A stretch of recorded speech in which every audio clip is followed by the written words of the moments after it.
Alors, bonjour, soyez tous les bienvenus dans la présence du Seigneur. Que Dieu vous bénisse. Nous allons encore une fois continuer de parler, de partager sur le thème de la nécessité de la nouvelle naissance. Il faut naître de nouveau. C'est le thème de notre étude. Et nous avons commencé à parler justement de ce thème en abordant le sujet de la religion, sur la base de Jean chapitre 3, qui nous raconte l'histoire de Nicodème qui rencontre le Seigneur Jésus-Christ. Et nous avons dit que Nicodème est un homme religieux qui rencontre le Seigneur Jésus-Christ. Et dans ce dialogue, Jésus insiste sur la nécessité de naître de nouveau. Nous avons parlé de la futilité de la religion. Et dans le passage que nous avons lu, nous voyons que le Seigneur insiste sur la nécessité de naître de nouveau. Il le dit plusieurs fois, il le répète au verset 3. La Bible dit, Jésus lui répondit, « En vérité, je te le dis, si un homme ne naît de nouveau, il ne peut voir le royaume de Dieu. » Au verset 5, il répète, « En vérité, je te le dis, si un homme ne naît d'eau et d'esprit, » Au verset 6, il répète, « Ce qui est né de la chair est chair, et ce qui est né de l'esprit est esprit. » Et au verset 7, il dit, « Il faut que vous naissiez de nouveau. » Et mes bien-aimés, quand le Seigneur nous dit « Amen, Amen », et qu'il répète ces choses, c'est certainement un signe qu'il attache à ces choses une grande importance. Nous avons parlé de la futilité de la religion, parce que Nicodème vient au Seigneur avec tout son bagage religieux. Il est un chef religieux, il est quelqu'un qui a étudié la loi, il est quelqu'un qui se conforme à la loi, il est quelqu'un qui vient avec toutes ses qualifications, avec toutes ses références, et il est quelqu'un qui s'entend dire « tout ça ne sert à rien, il faut naître de nouveau ». Il est très important que nous sachions qu'en tant que chrétiens, notre confiance, notre assurance ne sort pas des rites et des rituels, mais notre assurance nous vient de la personne du Seigneur Jésus. Il est celui-là même qui est la vie et qui nous donne la vie. J'ai un frère qui est pasteur et avec qui je discutais une fois, on partageait des choses sur le ministère et il me dit « Pasteur, je ne comprends pas, je prêche, mais je ne vois pas de changement, je ne vois pas, il n'y a pas de changement. » Et dans mon cœur, je pensais, j'ai dit, l'homme naturel, la parole de Dieu nous dit que l'homme naturel ne reçoit pas les choses de l'esprit. Les choses de l'esprit sont une folie pour l'homme naturel. On peut prêcher des cinquantaines d'années à des choses de l'esprit à des gens qui ne sont pas renouvelés, qui ne sont pas régénérés. Ces choses ne seront pas reçues. À quoi sert d'avoir un culte avec beaucoup de musique, beaucoup de danse, beaucoup de rituels, beaucoup de rites, quand on a une assemblée de gens qui ne sont pas nés de nouveau? Amen. Et c'est très important que nous, chrétiens qui sommes la lumière du monde, comprenions la nécessité de ces choses. Nous sommes la lumière du monde. Nous éclairons le monde. Si le monde n'est pas éclairé, ça veut dire que la lumière ne donne pas.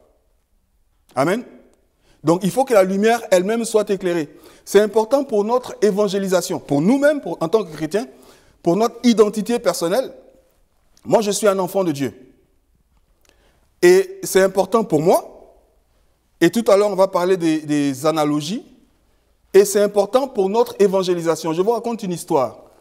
Il y a l'histoire d'une église qui est allée faire une évangélisation de rue. Et cette jeune dame, qui était membre de cette église, était très zélée. Elle allait frapper à des portes, elle parlait du Seigneur, elle partageait. Et elle est tombée sur un monsieur qui, lui, avait une bonne connaissance biblique.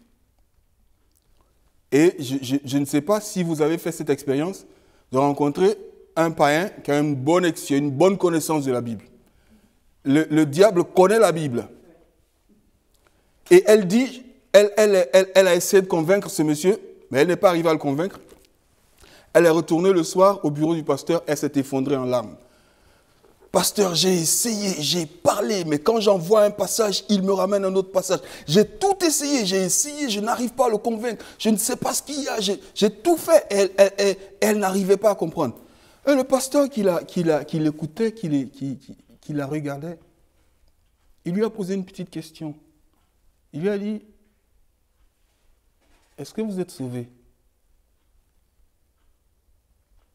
Et là, elle a été confrontée à la réalité de qui elle était. Elle était quelqu'un qui faisait partie de l'assemblée des saints, sans être un saint. Elle ne pouvait pas communiquer ce qu'elle n'avait pas. On ne peut pas communiquer ce qu'on n'a pas. Le pasteur lui a dit, est-ce que vous êtes sauvé? Et ce jour-là a été un jour déterminant pour cette jeune fille. Henri Scougal a écrit un livre qui s'intitule « La vie de Dieu dans l'âme de l'homme ». Et je crois qu'il n'y a pas meilleure définition du christianisme. La vie de Dieu dans l'âme de l'homme. Dieu a besoin de vivre au travers de nous. Dieu a besoin de vivre au travers de nous. Je me souviens, je suis retourné en Côte d'Ivoire, dans mon pays d'origine, plusieurs années après ma conversion, et j'ai rencontré mes amis d'enfance. Alors, comme je le disais dans mon témoignage que j'ai partagé, j'avais un style de vie comme tout bon païen, adolescent, adulte, musicien. Je vivais dans une vie de débauche et j'ai rencontré mes anciens amis. Alors, je ne rénie pas mes amis, je ne suis pas le genre de chrétien qui dit « Ah, je suis devenu chrétien, je n'ai plus rien à voir avec vous ». J'étais content de les voir. Et mes amis d'enfance. Et on est resté là. Le soir, on est resté ensemble, on a bavardé, on allait au bistrot. Chez nous, en Côte d'Ivoire, on les appelle les maquis. On est allé au maquis, on a pris le maquis. Alors, on s'est assis, il y avait beaucoup de musique, beaucoup de boissons. C'était la fête. On est resté ensemble jusque tard dans la nuit. Et le lendemain, ils sont revenus. On est retourné. On a fait la même chose. Et vous savez, en Afrique, quand un jeune homme vient d'Europe, il est vraiment la grande star. Et donc, il y a toutes les filles et tout le monde. Et il y avait la fête et les gens ont bu. Et le troisième soir, j'ai dit, mais les gars, on se rencontre ce soir. 18h, on s'est donné rendez-vous. Il y en a un qui est venu avant. Il m'a dit, il faut que je te parle. J'ai dit, oui, je t'écoute. Il s'appelle Thierry, c'était un ami d'enfance.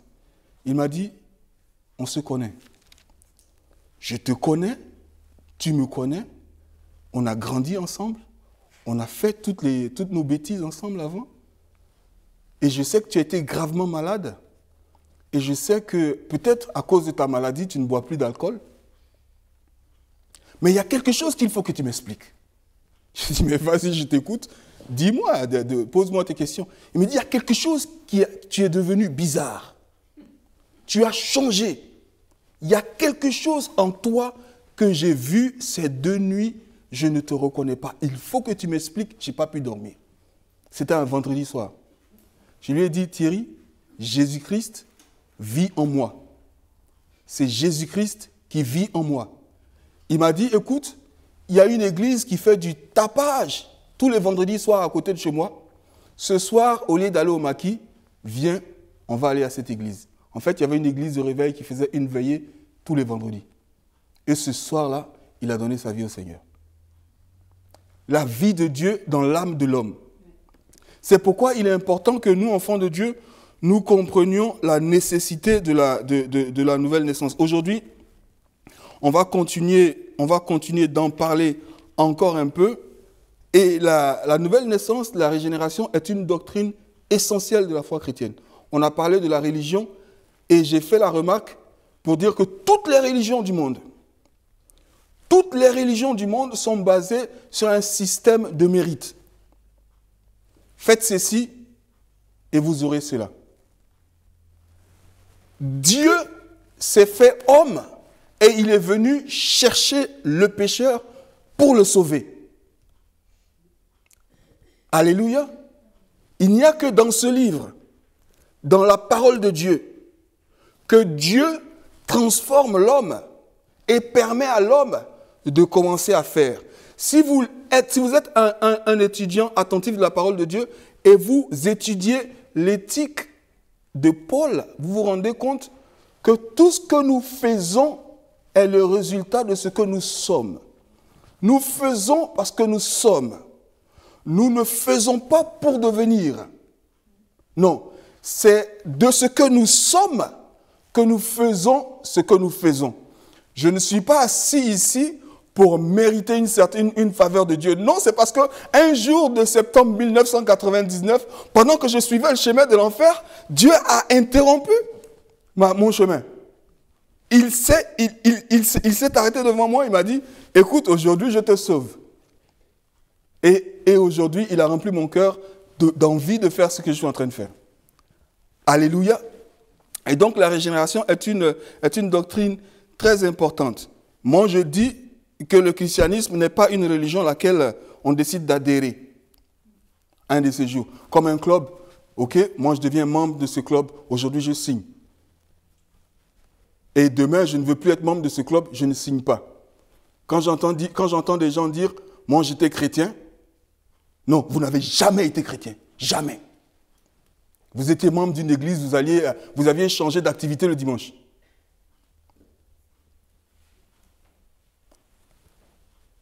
Être chrétien, ce n'est pas une chose à laquelle on adhère. Être chrétien, c'est quelque chose qui vous arrive. Être chrétien, c'est quelque chose qui vous arrive. On dit, qu'est-ce qui est arrivé à ce monsieur? Vous vous regardez dans le miroir et vous dites, qu'est-ce qui est arrivé à ce monsieur? Qu'est-ce qui est arrivé à cette dame? Être chrétien, c'est quelque chose qui vous arrive. C'est un mystère profond qui s'opère dans la vie d'un individu par lequel cet individu devient une nouvelle créature qui participe à la nature divine. 2 Pierre 1,4. Dieu nous permet de participer à la nature divine, d'où la nécessité de naître de nouveau. Alléluia. Et je parlais tantôt d'analogie.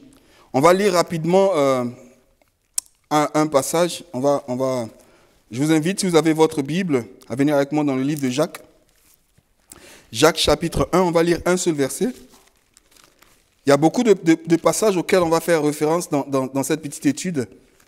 Mais déjà, on va lire Jacques chapitre 1, verset 18. La Bible dit ceci. Il nous a engendrés selon sa volonté. En parlant des chrétiens. Il, c'est Dieu. Il nous a engendrés selon sa volonté par la parole de vérité, afin que nous soyons en quelque sorte les prémices de ces créatures.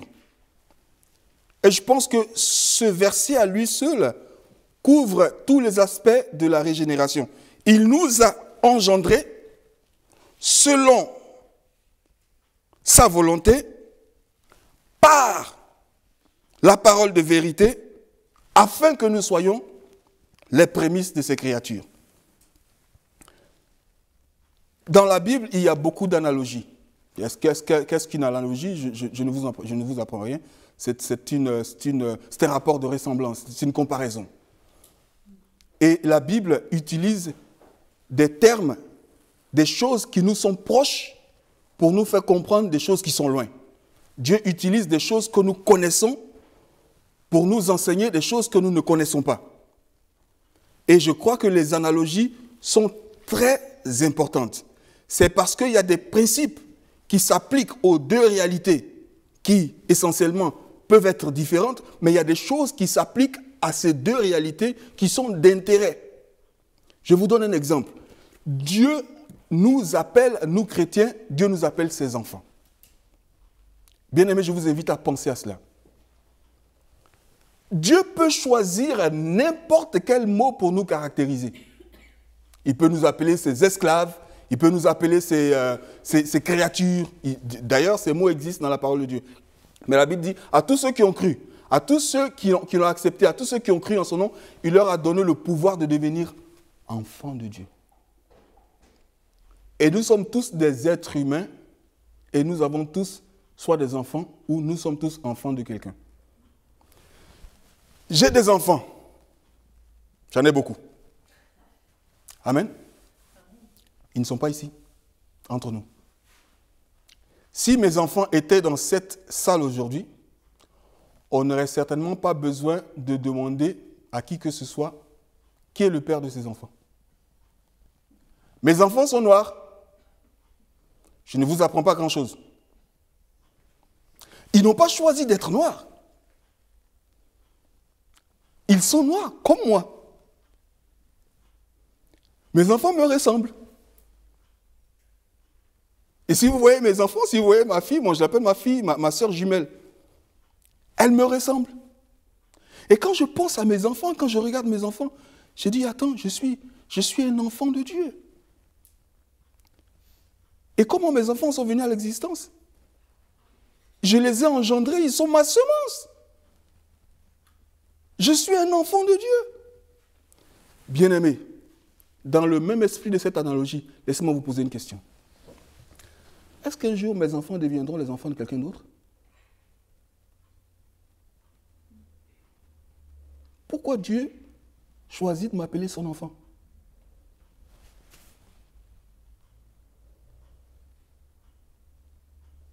Pourquoi pas un autre terme? J'ai visité une église où bizarrement tout le monde s'appelle serviteur, serviteur, serviteur. Je dis au pasteur, mais pourquoi tout le monde a ce titre de serviteur? Oh, mais les gens, il faut qu'on leur donne un peu de contenance, il faut qu'on les appelle serviteurs de Dieu. Non, vous voulez satisfaire l'ego des gens? Nous ne sommes pas dans une relation de serviteur. Nous sommes enfants de Dieu. Je suis un enfant de Dieu. Dieu est mon Père. Quand Jésus crie « Abba », ça scandalise les religieux. Parce que les religieux n'ont pas cette relation avec Dieu. Abba, on ne peut pas dire Abba. Abba, en juif, ça veut dire papa. Dites Père à un musulman. Dites à un musulman que Dieu est mon Père. Oh, quel blasphème! Allah ne peut pas être le Père de quelqu'un. Il y a un livre, je ne sais pas si vous avez lu, j'ai osé l'appeler Père. Témoignage d'une musulmane convertie au christianisme. Il nous a engendrés. Il nous a engendrés. Et il y a beaucoup d'analogies qui parlent justement de la naissance, de la nouvelle naissance dans la parole de Dieu.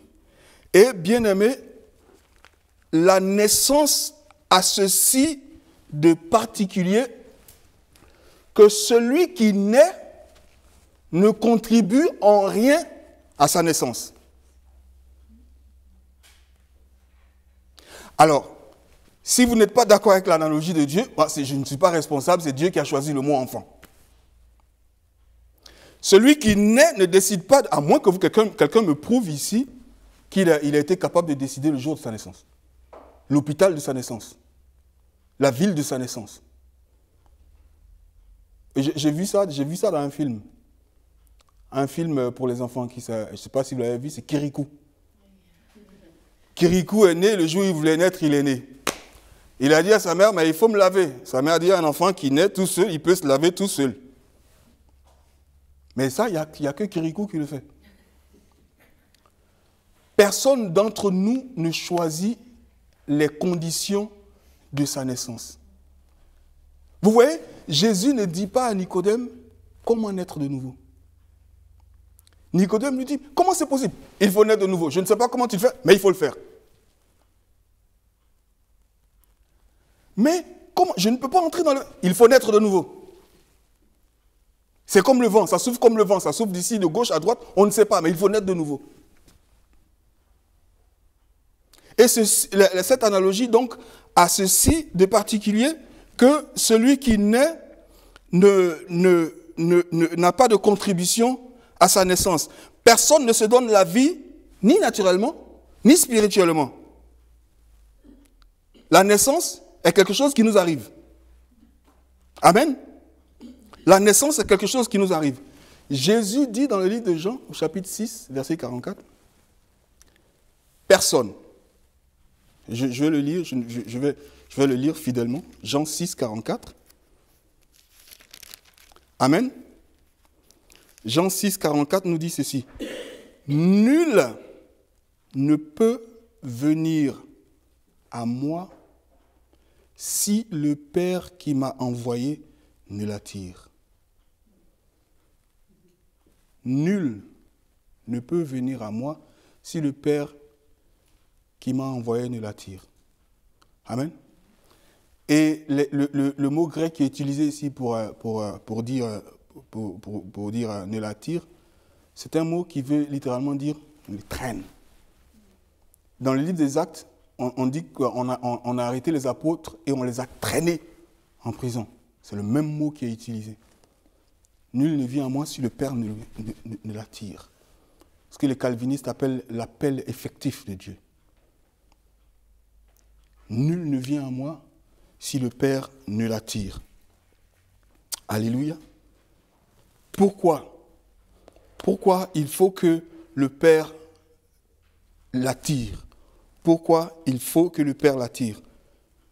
Parce que, et la Bible nous donne la réponse, je vous invite à voir avec moi dans le livre d'Éphésiens au chapitre 2, un passage qu'on a vu la dernière fois, on va le revoir, chapitre 2, verset 1. Comment la Bible décrit l'homme naturel. Vous étiez morts par vos offenses et par vos péchés, dans lesquels vous marchiez autrefois. Amen. Vous étiez morts. Morts. Je ne sais pas si vous avez visité une morgue. Vous avez vu quelqu'un qui est mort. Il y a quelque chose de bizarre. La mort a quelque chose de bizarre. Dans le ministère, j'ai eu à rester au chevet de quelqu'un qui était mourant. Il y a quelque chose de bizarre. Quand l'homme passe de la vie à la mort, soudain, quand la vie s'en va, on le sent. Et la mort, par essence, est l'inhabilité de réagir. Insulter un mort, taper un mort, gifler un mort, faites ce que vous voulez à un mort. Il est mort, il ne réagit pas.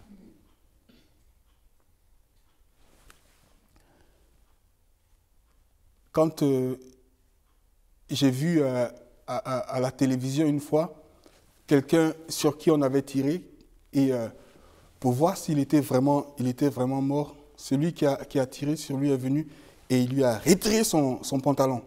Vous voyez, instinctivement, si on a encore un peu de vie, on va cacher sa nudité. Mais dès qu'il lui a retiré, il est mort. Il ne pouvait pas réagir. Mort. Rien de rien, aucune vie. Mort. Et c'est ce que j'étais. Mort spirituellement. Incapable de réagir. Incapable d'entendre la voix de Dieu. Incapable de réagir. La Bible dit, nul, personne ne cherche Dieu. Vous voyez l'imam qui crie là, depuis, il fait du bruit, le musée qui empêche les gens de dormir. Il ne cherche pas Dieu. Personne ne cherche Dieu. Le moine qui s'est enfermé dans son monastère, qui pense que sur la base de ce qu'il est en train de faire, il va trouver Dieu. Personne ne cherche Dieu. D'ailleurs, les moines, ils se sont enfermés dans les monastères sous prétexte de vouloir fuir le monde.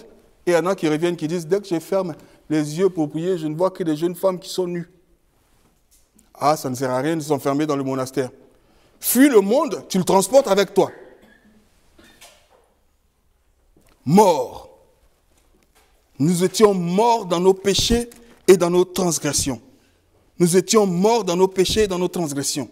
Morts spirituellement. Aucune vie, sans aucune capacité de réaction.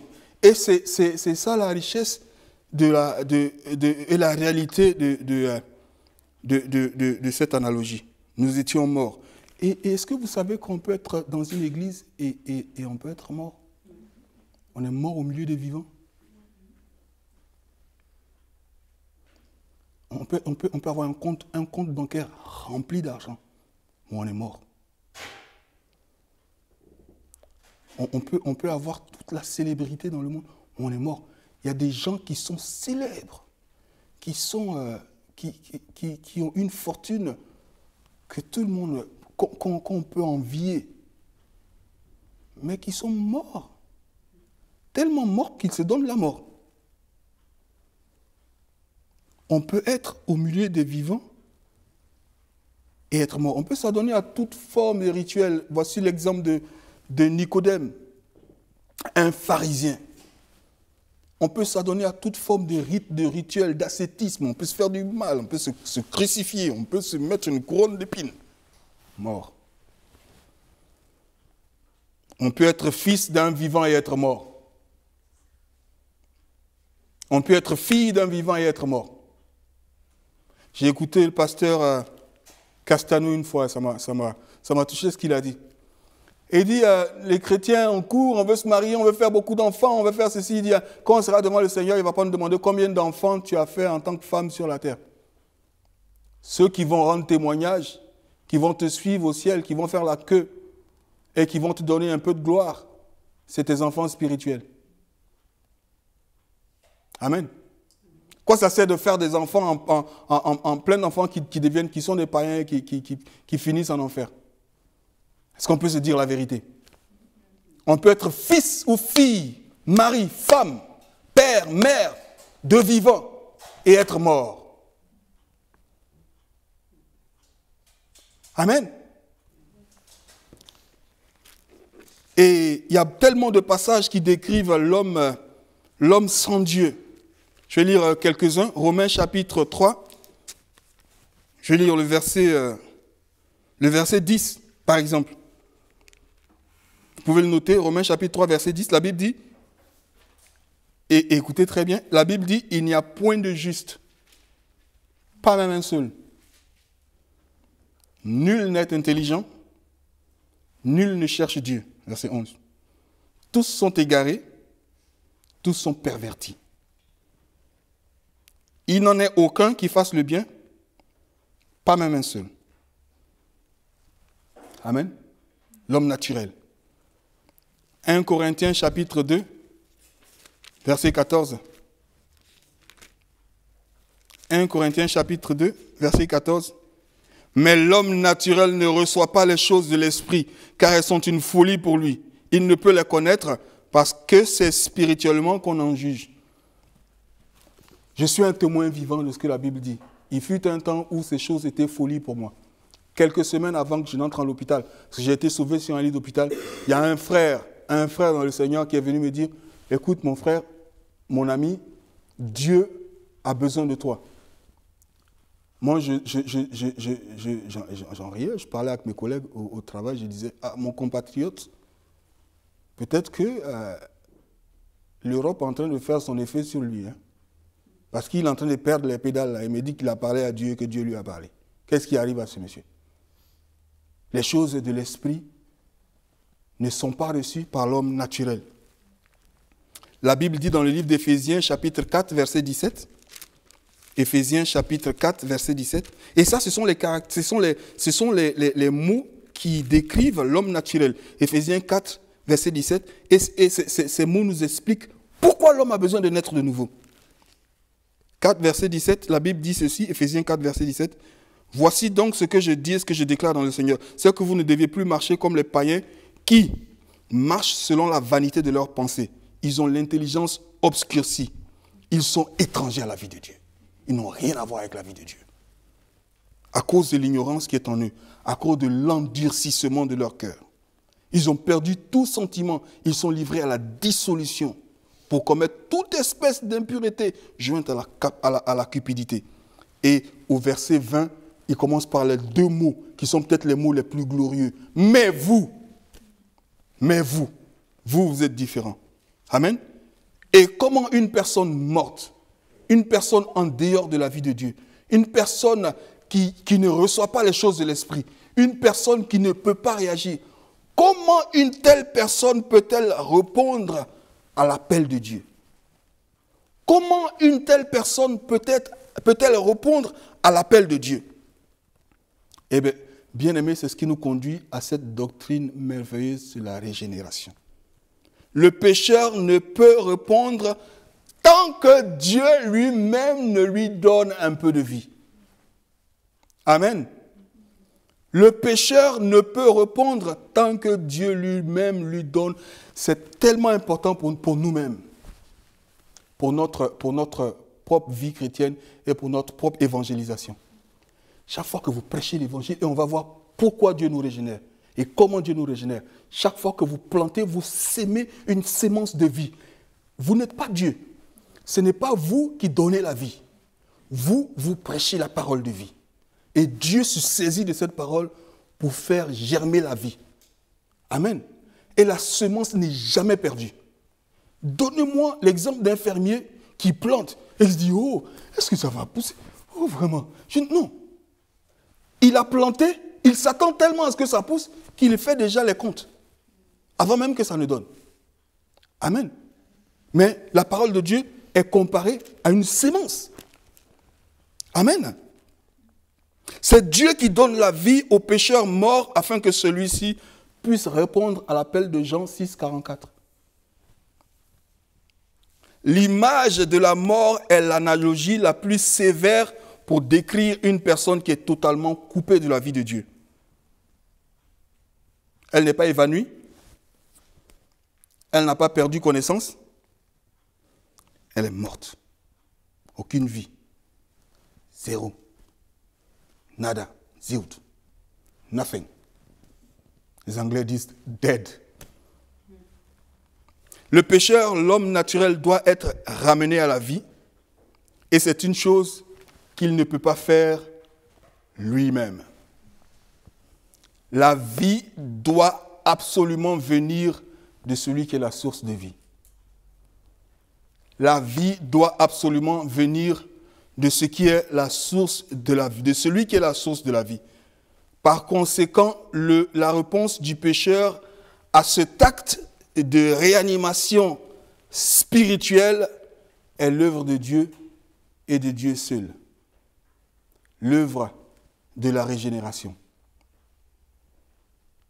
Et il est tellement important pour chacun d'entre nous de comprendre que nous sommes, Dieu à un moment nous a rendu la vie. Et si vous avez comme votre seul appui ce que vous avez fait et ce que vous pensez être. Parce que j'ai rencontré des gens dans des églises qui ont passé des années à compter sur ce qu'ils font dans l'église et qui n'ont jamais pensé que Dieu avait plutôt besoin d'eux-mêmes, bien plus que ce qu'ils font. Et si vous êtes un Nicodème, il faut naître de nouveau. Il faut naître de nouveau. La terre entière attend la manifestation des fils de Dieu, nous dit la parole de Dieu. Le problème de l'homme n'est pas un manque de religion. C'est un manque de vie.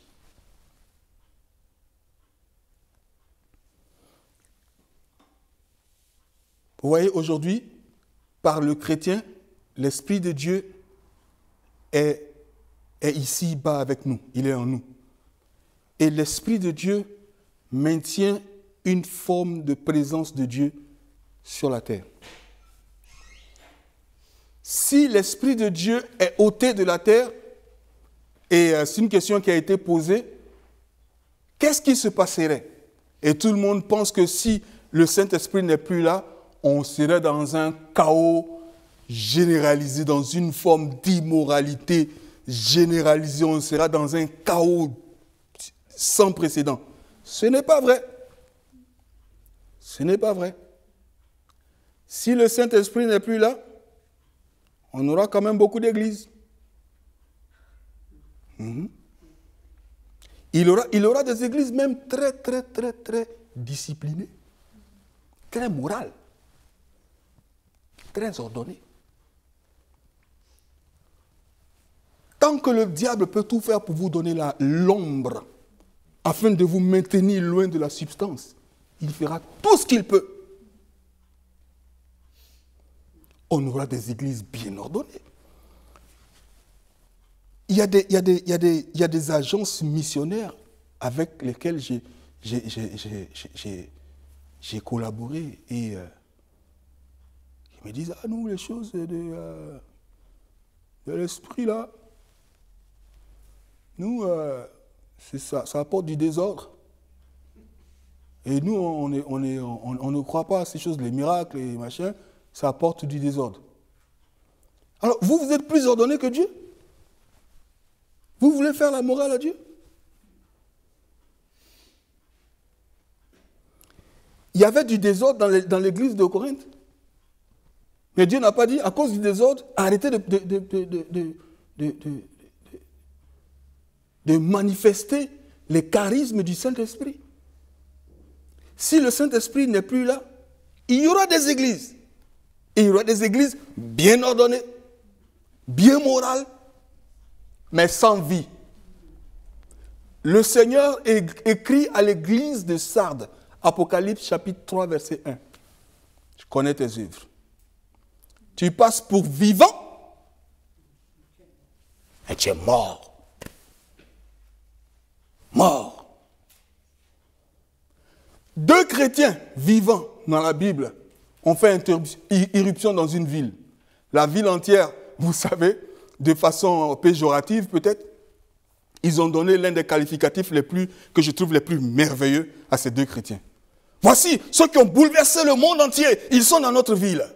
2 chrétiens remplis du Saint-Esprit bouleversent le monde entier. 1 chrétien, 2 chrétiens remplis du Saint-Esprit, remplis de la vie de Dieu, renverse la situation à Agen. Il faut naître de nouveau. Il faut naître de nouveau. Il faut naître de nouveau. Je disais à quelqu'un hier, je crois, c'était une personne pour qui Jésus-Christ n'est que la cerise sur le gâteau. C'est-à-dire, moi, je vous dis que j'entends des choses de ce genre. J'avais déjà tout, mais l'argent c'est bon, relations, famille et tout. Bon, enfin, on ne le dit pas aussi clairement que ça, mais ça se sent. Tout ce qu'il me fallait, c'était Jésus, quoi.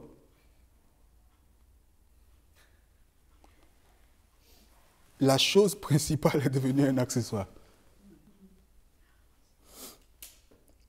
J'ai une dame dans une église qui n'arrêtait pas de se faire appeler la fille de Jésus. J'aimais beaucoup ce titre qu'elle se donnait. Et j'aimais beaucoup l'appeler la fille de Jésus. Quand on l'appelle, ah oui, c'est la fille de Jésus, la fille de Jésus. Très bien, ma soeur, elle est beaucoup zélée, la fille de Jésus, la fille de Jésus. Et un jour, par curiosité, je lui ai dit, est-ce que tu peux me présenter ton extrait d'acte de naissance?